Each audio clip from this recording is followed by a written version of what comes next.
हाल ही में डीआरडीओ ने एक ऐतिहासिक परीक्षण किया है ओडिशा में बालासोर जिले में चांदीपुर पे।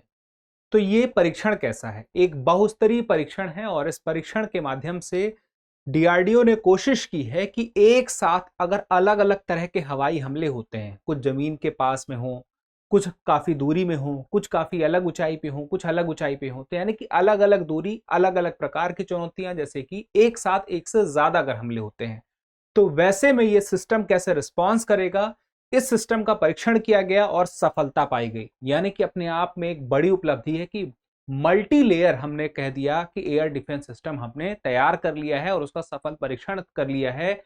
और इस मल्टी लेयर ऐतिहासिक परीक्षण के लिए जो डीआरडीओ ने किया है उसका नाम क्या है? IADWS। अब ये अपने आप में बहुत बड़ी बात है क्योंकि अमेरिका, चीन, रूस, इजराइल जैसे देशों के लिस्ट में, फेहरिस्त में भारत का नाम भी आ गया, जहां पे एक ऐसा सिस्टम है जिसमें मिसाइल भी लगी हैं और लेजर भी लगा हुआ है। यानी कि लेजर बीम से भी अपने दुश्मन को नष्ट किया जा सकता है, मिसाइल से भी, यानी कि जैसी जरूरत होगी उस जरूरत के हिसाब से, और एक बार का एक से ज्यादा हमले होंगे तो उस हिसाब से भी। तो तैयारी मतलब काफी मजबूत हो गई है, भारत का एयर डिफेंस मजबूत होने वाला है, ये गवाह है। तो इसका नाम क्या है? Integrated air defence weapon system, IADWS। अब ये IADWS में मैंने आपको क्या बताया कि बहुत सारे घटक हैं। ये इस तरह से काम करने वाला है कि मान लीजिए एक ऐसी व्यवस्था है, हम इसको व्यवस्था कहते हैं, एक ऐसी व्यवस्था है जिसमें एक साथ कई चुनौती आती हैं। अब वो चुनौती कैसी होंगी? वो चुनौती होंगी हवाई हमले की। अब वो कैसे कैसे हो सकती हैं और कैसे कैसे में उसको क्या क्या हम उसको कैटेगरी में बांट के उसको सॉल्व करेंगे सिस्टम में, वो देखिए। पहला है quick, QRSAM, quick reaction surface to air. अब ये क्या है? Quick reaction surface to air missile, ये घटक अपने आप में अलग है। फिर एक है VSHORADS, ये अलग है। और एक है DEW। अब इनके तीनों के नाम क्या हैं? जैसे कि पहला है quick reaction surface to air missile. मान लीजिए कि कोई सेना की टुकड़ी जा रही है और उस सेना की टुकड़ी में अचानक से अगर हमला हो जाए तो सेना के कई जवान एक साथ घायल हो जाएंगे, या सेना का कोई दस्ता जा रहा है, या बहुत सारे टैंक जा रहे हैं, और ऐसी स्थिति में उसे भी सुरक्षा चाहिए कि उसके ऊपर अचानक से कोई हवाई हमला हो जाए तो पूरी टुकड़ी या पूरा दस्ता खराब हो जाएगा। तो ऐसे में ये क्विक रिएक्शन चाहिए यहाँ पे, और सरफेस टू एयर हमला करना होगा हवाई हमले के लिए। तो यहां पे ये काम करेगा। तो ये घटक काम करेगा दो प्रकार के, इसमें इस QRSAM के तहत इसमें दो रडार होंगे। एक रडार होगा सर्विलांस का,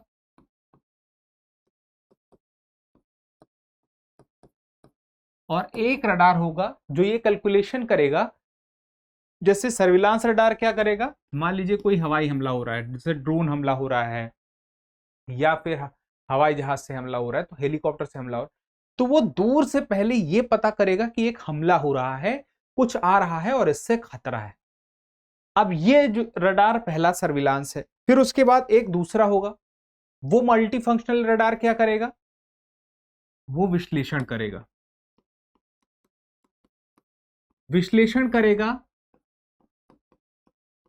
पता करेगा कि खतरा किस प्रकार का है और कैसे और कब वहां रिएक्शन करना ठीक रहेगा, और उसकी जांच कर लेगा, डिटेल पता कर लेगा कितनी दूरी पे है, कितने समय में यहां पहुंच जाएगा, फिर कैसे हमला करना है। तो पूरा विश्लेषण पता करने के बाद फिर वो हमला कब करना है इसका हमें पता दे देगा, और फिर उसके बाद मिसाइल चूंकि है तो मिसाइल दाग दी जा सकती है। ठीक है, तो ये हो गया पहले प्रकार का। इसमें रेंज क्या है? इसमें रेंज दी गई है 3 किलोमीटर से। देखिए सबकी रेंज अलग है, तीन घटक हैं, 3 किलोमीटर से 30 किलोमीटर तक, इतनी रेंज तक यह काम करेगा। तो अब अपने आप में ये बहुत ही बड़ी बात लग रही है कि हमारे दस्तों को हम सुरक्षित रख पाएंगे। फिर एक और घटक है, दूसरा घटक जो है उसका नाम है VSHORADS, very short range air defence system. अब ये अपने आप में बड़ा ही खास है। वेरी शॉर्ट रेंज के लिए। जैसे मान लीजिए कोई ऐसा हमला हो रहा है, कोई ऐसा ड्रोन हमला हो रहा है, या ऐसा हवाई हमला हो रहा है, या मान लीजिए क्रूज मिसाइल का हमला हो रहा है जो पृथ्वी से काफी कम ऊंचाई पर है। अगर कम ऊंचाई पर हमला, देखिए कहां काम का आएगा, कम ऊंचाई पर हमला होगा तो वहां पे इसका इस्तेमाल करेंगे, very short range air defence system का। ये देखिए एक ही सिस्टम है जिसके 3 घटक हैं, ये दूसरा घटक है। उस सिचुएशन में ये घटक काम करेगा। और कम ऊंचाई पर हमला अगर होता है, कम ऊंचाई से हमला होता है, तो ये कितनी रेंज तक इस प्रकार के हमलों के लिए तैयार है, तो वो उसकी एक सीमा है 300 मीटर से 6 किलोमीटर तक की दूरी। अब यहां पे बात यह है कि एक बात स्पष्ट होनी चाहिए कि मान लीजिए हमला बहुत कम ऊंचाई से हो रहा है और ऐसे में हम बहुत चाहते नहीं कि ज्यादा भीषण हमला हो जिसके आसपास के लोगों को या चीजों को नुकसान हो। तो वैसी स्थिति में कम हमले वाली या कम विस्फोट वाली या कम नुकसान करने वाली मिसाइल का उपयोग किया जाएगा। और इस मिसाइल की खास बात होगी कि अपने आप में मोबाइल सिस्टम मतलब कि इसको कहीं भी ले जाया जा सकता है, पहाड़ों में ले जाया जा सकता है, जंगलों में, यानी कि इसको पहाड़ हो या जंगल हो, कहीं भी ले जा सकते हैं। और दूसरी बात कि इसको ले जाने के साथ इसको अगर हमला करना है तो कोई भी व्यक्ति इसका उपयोग कर सकता है, मतलब ये पोर्टेबल है और इंसान इसका इस्तेमाल बड़ी आसानी से कर सकता है। तो ये अपने आप में एक बहुत ही महत्वपूर्ण बात है कि मैन पोर्टेबल ये काम करने वाला घटक है मिसाइल का। अब यहां पे फिर एक और बात आती है, जैसे एक तो हो गया कि आपके लिए पहला वाला 3 से 30 किलोमीटर, दूसरा आपका 300 मीटर से लेके 6 किलोमीटर। फिर एक और है, मैंने कहा था सिर्फ मिसाइल ही नहीं है, मिसाइल के अलावा लेजर वाला भी है। तो लेजर के लिए DEW कहा गया, डायरेक्टेड एनर्जी वेपन। अब डायरेक्टेड एनर्जी वेपन में क्या होगा, इसमें रडार पहचान करेगा दुश्मन की और फिर यह दुश्मन पर जैसे जो भी हवाई हमला है उस हमले में। और देखिए आज की डेट में ना जो हमले होते हैं वो ड्रोन से बहुत ज्यादा होते हैं। जैसे मान लीजिए बहुत सारे ड्रोन एक साथ आ गए, अब ड्रोन को निपटाने के लिए जैसे ज्यादातर मामलों में अगर ड्रोन बहुत ज्यादा हो और उन्हें उस हमलों को यानी कि एक तरह से कहें कि इसको रोकने के लिए प्रयास किए जाए, मिसाइल छोड़ा जाए, तो खर्चीला होगा। कुछ ड्रोन के लिए या बहुत सारे ड्रोन आ गए तो आप कितनी मिसाइल छोड़ेंगे, अलग अलग एक एक ड्रोन के लिए एक एक मिसाइल, तो बहुत ज्यादा खर्चीला हो जाए। तो हमें यह देखना है कि हम खर्च पर नियंत्रण पा सकें, तो उसके लिए जरूरी हो जाता है। अब कोई और भी बहुत सारे हमले हो गए हों, ड्रोन के अलावा भी कई हेलीकॉप्टर हमले भी हो, तो वहां पे खास बात यह है कि हम लेजर बीम छोड़ेंगे। अब लेजर बीम से बचना पहली बात तो मुश्किल है और कम खर्चीला है। लेजर बीम चूंकि प्रकाश की गति से जाएगा तो उससे कोई बच नहीं पाएगा। अब उससे कोई बच नहीं पाएगा तो यानी कि ये बहुत ही असरदार रहेगा और बहुत ही अच्छा इफेक्टिव रहेगा और ये अपना असर दिखाएगा। क्या करेगा, इसकी जैसे ये टकराएगी लेजर बीम किसी से, दुश्मन से, अब वो जिस भी दुश्मन ड्रोन से या हवाई जहाज से टकराती है, हेलीकॉप्टर टकराती है, तो टकराने के बाद क्या होगा, उसकी गर्मी से वह नष्ट हो जाएगा। अब इसकी गर्मी से अगर यह नष्ट हो रहा है तो ये अपने आप में बड़ी बात, क्योंकि डायरेक्टेड एनर्जी वेपन हर किसी के पास है नहीं और ये हर किसी के पास होना भी मतलब पॉसिबल नहीं, क्योंकि ये तकनीकी को विकसित करना बहुत मुश्किल है। अब इस तकनीकी को विकसित करने वाले कुछ ही देश हैं जो कर पाए हैं, क्योंकि इसको कहा जाता है जो डायरेक्टेड एनर्जी वेपन है, यानी कि जो लेजर बीम का उपयोग है, ये भविष्य में जो युद्ध होंगे उसमें प्रमुख एक वॉरहेड के रूप में यह इस्तेमाल होगा। तो भविष्य में जिस प्रकार से युद्ध लड़े जाएंगे उसमें ये महत्वपूर्ण है और वो हम अभी से डेवलप किए ले रहे हैं और उसका हम सफल परीक्षण कर चुके हैं। तो अपने आप में तो ये बड़ी बात है ही। और इसकी रेंज की बात करें तो रेंज इसकी है 3 किलोमीटर। अब देखिए मुख्य बात क्या है, मैंने कहा था मल्टी लेयर बहुस्तरीय है और ये जो परीक्षण हुआ तो क्या हुआ था कि एक साथ ये तीनों घटक यानी कि 3 अलग अलग प्रकार की चुनौतियां मान लीजिए थी हवा में, हवाई हमले 3 प्रकार के हो रहे थे अलग अलग, और तीनों प्रकार के हमलों को एक साथ इस सिस्टम ने निष्क्रिय कर दिया। यानी कि ये तीनों ही घटक एक साथ काम कर रहे थे।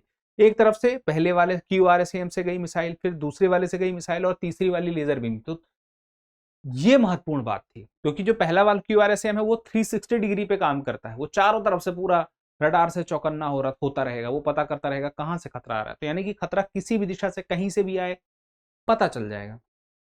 तो अब एक सवाल आता है कि यह प्रणाली एक साथ कैसे काम करेगी या कैसे कर रही है, ये सवाल। तो इसके लिए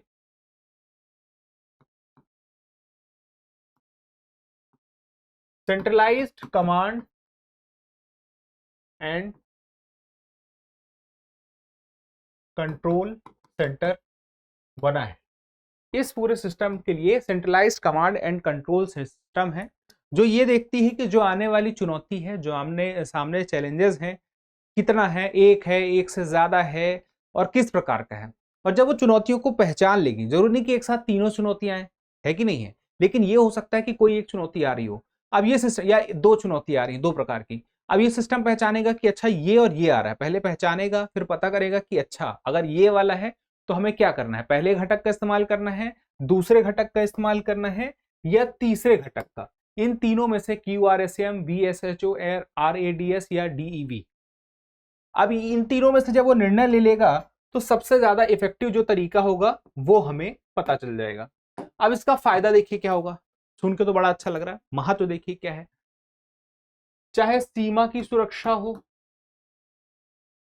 चाहे अस्पताल हो, चाहे बड़े शहर हो, बड़े शहर हैं तो अस्पताल भी है, सीधी सी बात है, चाहे सेना का बेस हो या नौसेना का बेस हो, या मान लीजिए परमाणु संयंत्र हो,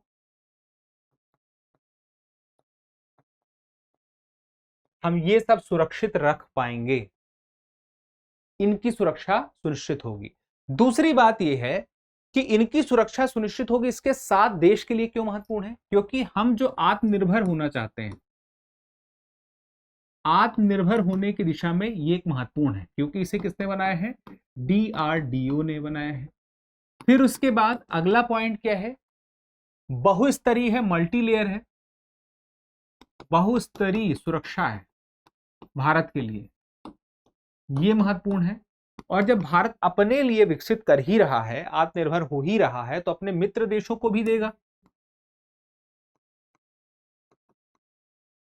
और उसके साथ ही भारत की शक्ति का एक एहसास भी होगा कि भारत कितना शक्तिशाली है। दुश्मन जब टकराता है किसी से तो ये देख के टकराता है कि सामने वाले के पास क्षमता कितनी है, हम उस पर हमला करेंगे तो वो कितना सह लेगा और कितना हमें सहने के लिए मजबूर कर सकता है। तो देखिए इस तकनीकी से जो DRDO ने किया, DRDO काम ही यही है, रक्षा तकनीक के लिए कुछ खास प्रयोग करते रहना, वो करते रहता है। उसने जो सफल प्रयोग किया है और इस प्रयोग से जो चीजें निकल के सामने आई है, जो हमारी उम्मीद बढ़ी है, वो हमारे लिए महत्वपूर्ण है। अभी हाल ही में 15 अगस्त में आपने सुना होगा, अभी इन बातों से अलग 15 अगस्त के भाषण में आप लोगों ने एक चीज सुनी होगी, सुदर्शन चक्र के बारे में, सुदर्शन चक्र शील्ड के बारे में। तो ये मिशन सुदर्शन चक्र क्या है, इसको पता रहे आपको, ये क्या है।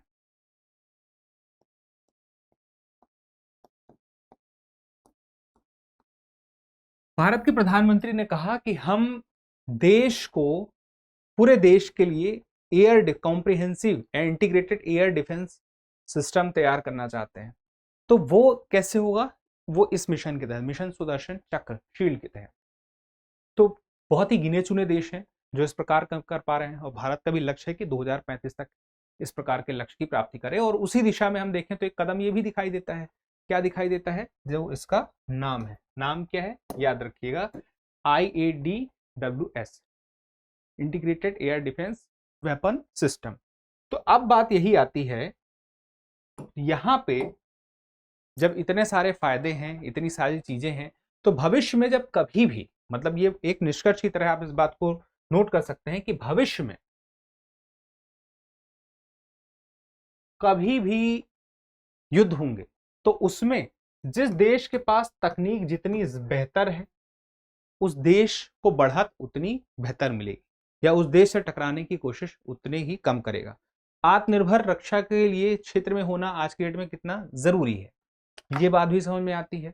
आत्मनिर्भरता जरूरी है, तकनीकी जरूरी है, और उसके अलावा ये जरूरी है कि हम परिस्थिति के साथ खुद को अपडेट करते रहें।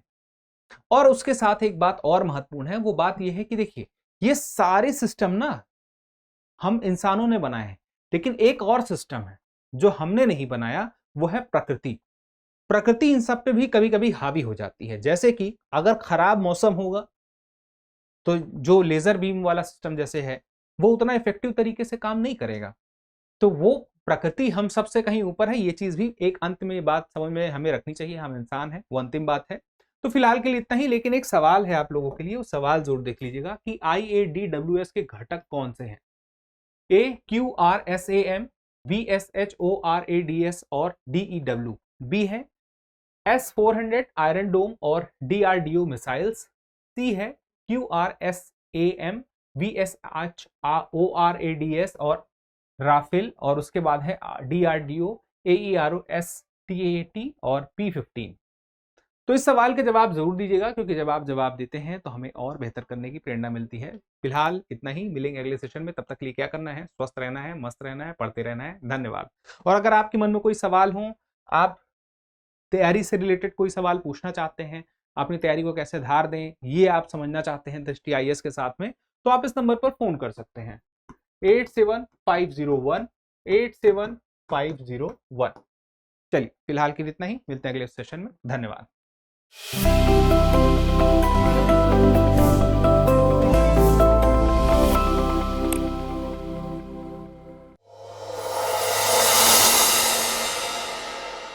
अब एग्जाम की तैयारी को और बेहतर करने के लिए हमारे चैनल को लाइक, शेयर और सब्सक्राइब करना ना भूलें।